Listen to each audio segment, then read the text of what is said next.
So today we are reframing benefits, what benefits actually are. Most owners, like I mentioned, hear benefits and they immediately think health insurance, dental, vision, 401k, but benefits are so much more broad than that. In my opinion, there are 5 categories of benefits. Based off of my 20 years, I bucket them into 5 different categories of benefits, and that is simply not just insurance. And for those of you who don't know, I was a chief operating officer inside of an insurance firm. And then I worked for an insurance firm that was a mergers and acquisitions focused firm. So we purchased smaller insurance firms and rolled them all up and operationalized them. So it's not that I don't know about insurance. I have been deeply involved in understanding how the sausage is made on the insurance perspective, but that is not all there is to employee benefits. Even though maybe an insurance advisor would want to make you think about that, that is the foundational benefit, though, right? When we're looking at the 5 buckets, the 5 categories that I've determined, the foundational bucket is health insurance, it's retirement, it's paid time off, and usually it's disability and life insurance. These are all employer paid benefits that we're offering to our employees. Those are the foundational ones, the ones we think about. The second bucket are voluntary benefits. And don't sleep on these. So many people don't offer voluntary benefits. And I'm talking about benefits that your employees can pay for that maybe you aren't paying anything for, but they get preferential pricing because you're an employer, so you can get good group pricing. Don't sleep on these. These are things that you can offer. The employees will feel like they have benefits because they have opportunity to purchase these instead of going on the solo market where they're more expensive. So these are employee paid options. This is things like maybe accident insurance, critical illness, short-term disability, pet insurance, legal plans, things like that. So number 1 was foundational. Number 2 was voluntary. Number 3 is lifestyle benefits. And these are the ones, in my opinion, that are getting the most playing time recently of what employees really, really want. This is flexible scheduling. This is remote work. I know you don't want to hear about that, but it's flexible scheduling and remote work. It's summer hours. Gosh, I love a good summer hours option. Time off on Fridays, whether it's a full day or a half day, and then also extra paid time off.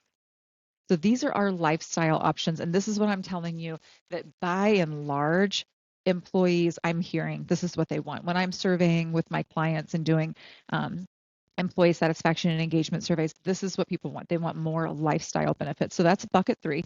Bucket 4 is wellness. These are things like gym stipends, mental health resources, highlighting your employee assistance program with your medical insurance if you have it, well, walking challenges, healthy snacks and food options, things like that. So that's our wellness. And then our 5th bucket, these are cultural based benefits.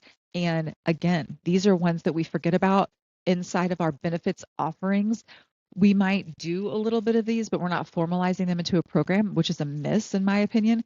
This is recognition. This is employee development. These are programs around psychological safety, helping people know that they are safe to come into the workplace and be themselves. This is making sure that people feel appreciated. This is part of our benefits offering. Employees would trade a ping pong table or a hacky sack, I'm telling you, 10 times out of 10, if they could get a predictable schedule, a healthy manager, flexibility when life happens, and fair treatment. I'm telling you, you can save the pizza party and the ping pong table and provide those other things. Now, if you're providing those other things and you want to enhance it, I know plenty of organizations that go above and beyond when it comes to their benefits offerings, and they want to be the Google of Missouri or whatever it looks like. But if you don't do those basic things first, here's what I've heard. I was a training and development director at a pretty large organization, multiple thousand employees, and they did all the fun stuff, right? They had happy hours, they had free lunches, they had t-shirts, they had fountain drinks, they had all of the cool stuff, literally hacky sack and ping pong tables and putting greens and things like that. And I would regularly have employees say, you can save your 80 t-shirts a year and just pay me more. Or, I would like to work remotely, and my position is in a licensed position that has to be in the office. So I would just like to work remote. I'd take a pay cut for it. And most of the time as employers, we don't want to hear those things. We want to give our offerings and we want everybody just to shut up and say thank you, right? Just do your job. That's what I hear people say. But if we're truly trying to recruit top talent and retain, we need to dig into this. Benefits support your culture. They don't replace it. I think a lot of times we want to bring these fun things to the table and say that's our culture.